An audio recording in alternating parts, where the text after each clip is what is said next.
Tipos de contratos.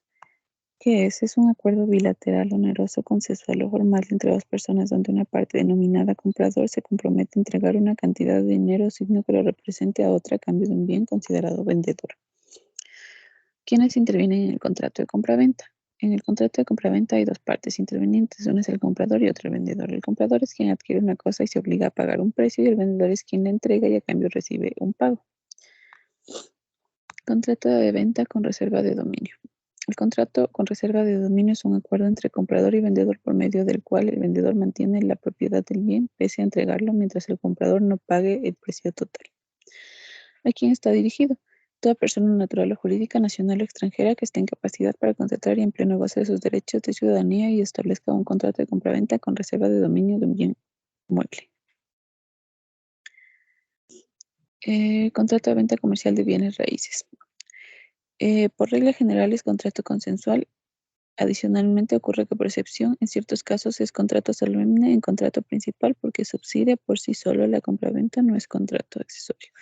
Y siempre será contrato bilateral, es un contrato oneroso, por regla general es contrato conmutativo, pero sí puede llegar a ser contrato aleatorio. Elementos del contrato. Algunos de esos elementos del contrato presentan reglas peculiares o propias en el contrato. Pero también se insertan reglas particulares para cada uno de los tres elementos. Es análisis de la cosa vendida, análisis del precio y forma de contrato de compra-venta.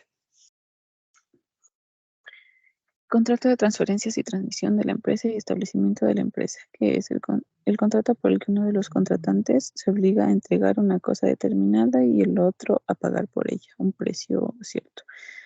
En dinero o signo que lo represente se denomina compra-venta. Requisitos.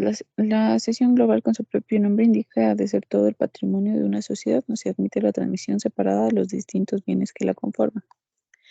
La sociedad cedente debe estar inscrita en el registro mercantil, puede estar en liquidación siempre y cuando no hubiera comenzado la distribución de su patrimonio entre los socios y queda extinguida tras el proceso de cesión si la contraprestación es entregada a los socios. Contrato de suministros. ¿Qué es? Un contrato de suministros es un acuerdo por el cual un proveedor se compromete a suministrar una serie de bienes o servicios a un cliente con un precio y condiciones previamente pactadas. Un ejemplo sería los contratos del gas, electricidad o agua son algunos de los más comunes. Un contrato en el que una empresa se compromete a suministrar material de oficina a un ayuntamiento determinado. Contrato de crédito comercial. Es el otorgado a personas naturales obligadas a llevar contabilidad o personas jurídicas que registren ventas anuales destinadas a la adquisición de bienes y servicios para actividades productivas y comerciales.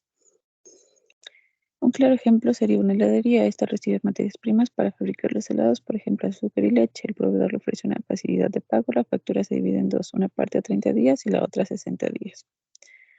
El contrato de franquicias.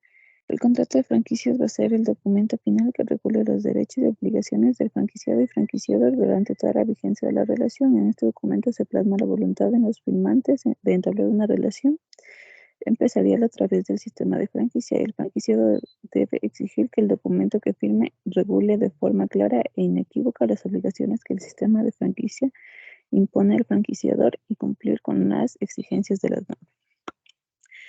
Puntos esenciales del contrato: los derechos del franquiciador, los derechos del franquiciado, los bienes o servicios proporcionados al franquiciado, las obligaciones del franquiciador, las obligaciones del franquiciado, la duración del contrato fijada de modo que permita al franquiciado amortizar las inversiones específicas de la franquicia, las condiciones de renovación del contrato si procede. Muchas gracias.